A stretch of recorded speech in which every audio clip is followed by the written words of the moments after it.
Assalamualaikum warahmatullahi wabarakatuh. Kembali berjumpa dengan saya di channel Abizar Maulana. Masih di kisah nyata dalam cerita. Apa kabar teman-teman semua? Semoga senantiasa dalam lindungan Allah Subhanahu wa taala. Saya doakan semoga senantiasa Allah limpahkan keselamatan, kesehatan, rezeki yang halal, berkah dan barokah untuk teman-teman semua. Amin ya rabbal alamin. Pada kesempatan kali ini saya akan membawakan sebuah cerita menarik, yakni kisah nyata dari teman kita yang bernama Sari. Namun sebelum kita masuk ke ceritanya, terlebih dahulu saya ingin mengingatkan kembali, jangan lupa subscribe dan tekan ikon loncengnya untuk mendapatkan notifikasi dari video terbaru kisah nyata dalam cerita di channel Abizar Maulana. Dan apabila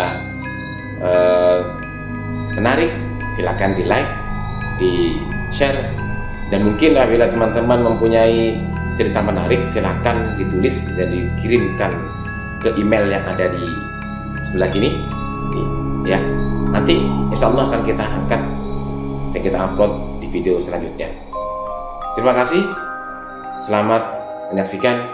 Kita masuk ke ceritanya.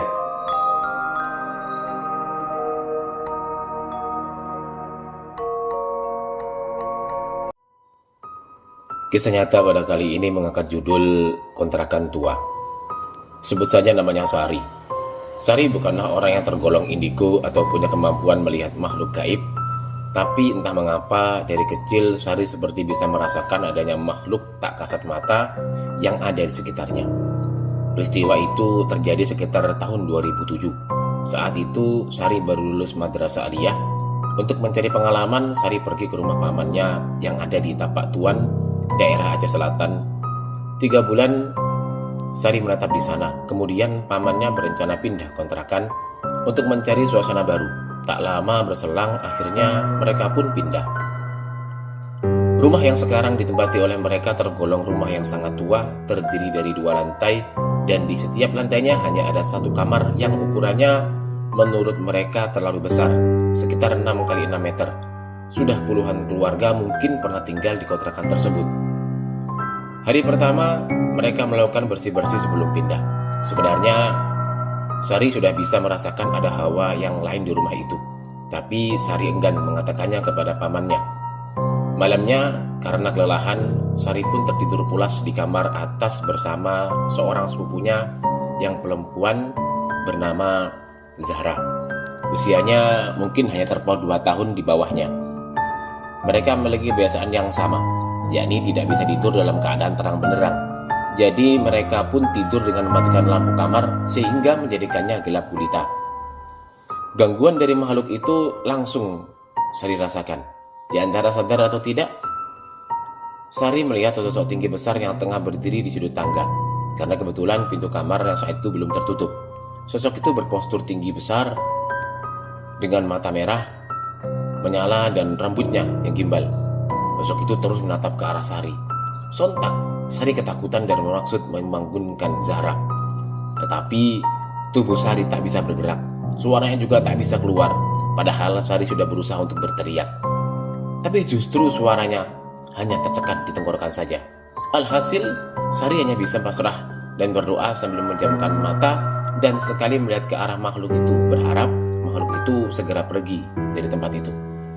Beberapa saat kemudian, akhirnya makhluk itu benar-benar lenyap dari pandangan Sari. Bersamaan dengan berakhirnya ayat kursi yang Sari baca, Sari pun bisa bernapas lega. Lalu pada siang harinya, Sari melanjutkan rutinitasnya seperti biasa dan menganggap itu hanya bentuk perkenalan dari makhluk yang lebih dahulu menempati rumah itu sebelum mereka. Tak terasa 3 minggu berselang, Sari tak lagi mengalami gangguan. Sampai pada suatu hari, kebetulan hari itu mereka berwisata ke air terjun dan sampai di rumah saat menjelang maghrib. Mereka pun mandi secara bergantian. Sari mendapatkan giliran terakhir karena kebetulan hari itu mengalami masa menstruasi. Jadi Sari mengalah karena yang lain mengejar waktu sholat maghrib, sedangkan Sari tidak sholat pada saat itu. Sari pun mempercepat mandinya karena memang Sari tak pernah mandi saat maghrib, apalagi dalam keadaan kotor seperti itu, di mana saat seperti itu rentan dengan gangguan makhluk gaib. Saat Sari hendak memakai handuk, samar-samar Sari mendengar seseorang memanggil namanya. Awalnya lirih, dan Sari berpikir itu suara sepupunya yang perempuan. Tapi ketiga kalinya benar-benar jelas bahwa itu bukan suara sepupunya. Karena penasaran, Sari pun menyahuti panggilan tersebut. "Siapa ya?" teriak Sari. "Ini aku, Kak. Irma," sahutnya. "Irma siapa? Ada apa?" Tapi sudah tak ada sahutan lagi. Aku pun bergegas mengenakan handuk dan keluar sambil berpikir, siapakah Irma itu? Apa temannya Zahra ya? Sesampainya di kamar, Sari pun bertanya kepada Zahra yang baru selesai sholat. Apakah ada temannya atau saudara yang bernama Irma yang datang sore tadi? Zahra pun heran dan menjawab, tidak ada. Sari lalu menceritakan peristiwa di kamar mandi tadi. Malah Zahra yang ketakutan. "Kak, logikanya ya, ini maghrib, nggak mungkin ada orang yang berkunjung. Karena kurang sopan berkunjung ke rumah orang waktu maghrib," ucapan Zahra. "Terus ya Kak, lihat nggak tulisan itu?"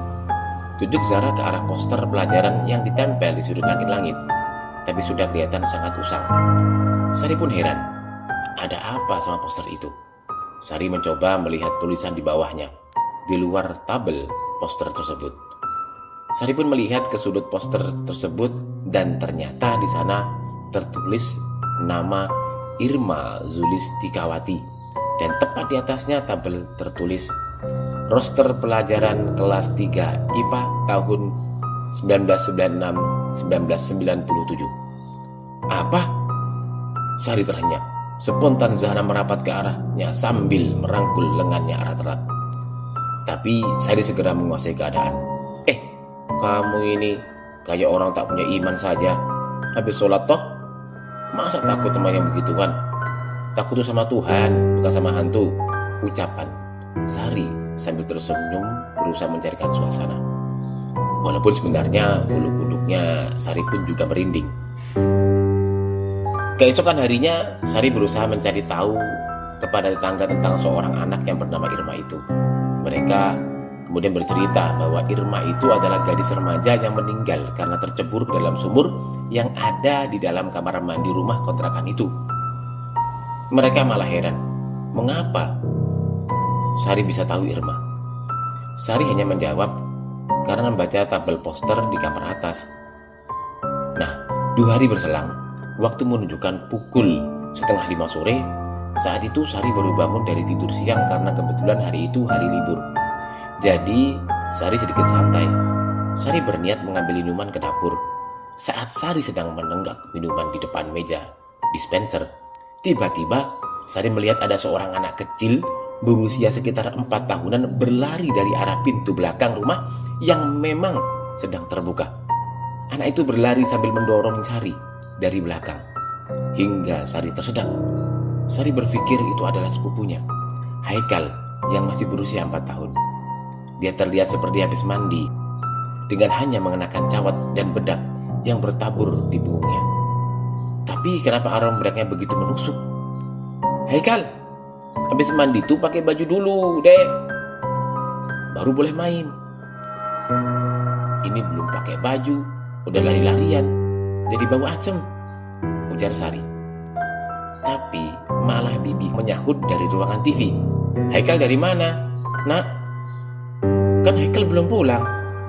Belum sempat Sari berpikir jernih, tiba-tiba Sari melihat sekelebat bayangan aneh, seperti sosok perempuan mengenakan baju seperti daster dengan rambut tergerai sampai kaki.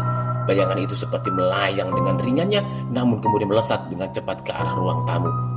Melihat itu, Sari langsung istighfar berkali-kali. Entah kenapa perasaan Sari mulai tidak enak. Puncaknya terjadi pada malam itu juga. Saat Sari mulai terlelap, tiba-tiba Sari terjaga karena melihat Haikal yang berlari sambil tertawa di dalam kamarnya. Dan saat Sari membuka mata, tidak ada siapapun di sana. Sengaja Sari tak ceritakan kepada sepupunya, Zahra, yang tidur sekamar dengannya, karena Sari yakin dia pasti ketakutan. Dan akhirnya Sari pun mencoba tidur kembali. Walaupun sedikit sulit, akhirnya Sari terlelap. Namun ketenangan Sari terus kembali. Sari tidur dalam posisi terlentang dan tiba-tiba saja merasakan dadanya terasa ditindih sesuatu. sesak bukan kepala. Dan tak lama berselang, Sari merasakan tubuhnya diseret ke bawah. Sari berusaha meronta dan berteriak hingga kan tubuhnya terjatuh. Kemudian tubuhnya diseret lagi ke arah kursi kayu tua yang di atasnya letakkan kipas angin. Jelas di telinganya mendengar suara kipas angin itu menderu seperti helikopter. Sari berusaha melihat makhluk apa yang berdayanya saat itu. Tapi tetap tak kelihatan, malah yang dirasakan lehernya dibelit kabel kipas angin yang tiba-tiba mati. Sari merasa makhluk itu mungkin keterlaluan. Sari pun mulai membaca ayat kursi.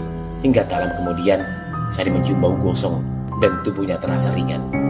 Sari langsung tertidur di bawah kursi tua itu dengan kondisi leher yang terbelit kabel kipas angin. Pagi-pagi sekali, Sari merasakan pipinya ditepuk-tepuk. Begitu dibuka mata, ternyata itu bibinya. Tiba-tiba Sari sudah ada di tempat tidur lagi dan langsung istighfar. Bibinya berkata bahwa ia yang mengangkat Sari dari bawah kursi dan melepaskan ikutan kabel di lehernya. Katanya Sari pingsan. Bibinya pun bertanya kenapa Sari bisa dalam keadaan seperti itu. Sari pun menceritakan kejadiannya. Dan dia pun menambahkan bahwa tadi malam tiba-tiba saja Zahra lari dari kamar dan berkata bahwa saat itu ia memelukku sambil tiduran. Bukan aku yang dipeluk, melainkan pocong yang amat besar. Maka dari itu dia langsung lari dari kamar dan memilih tidur dengan orang tuanya.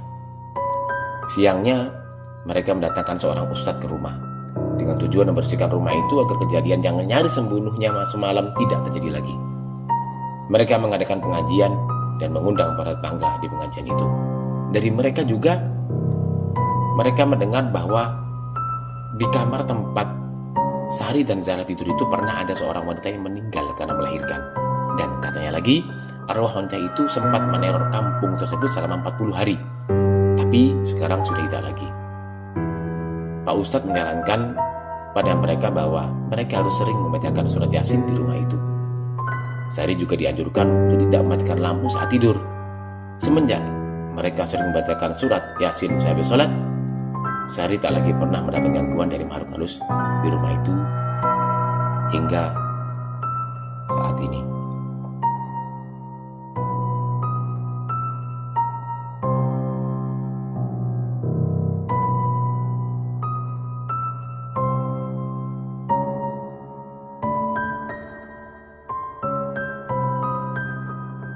Terima kasih karena telah menyaksikan video ini hingga selesai.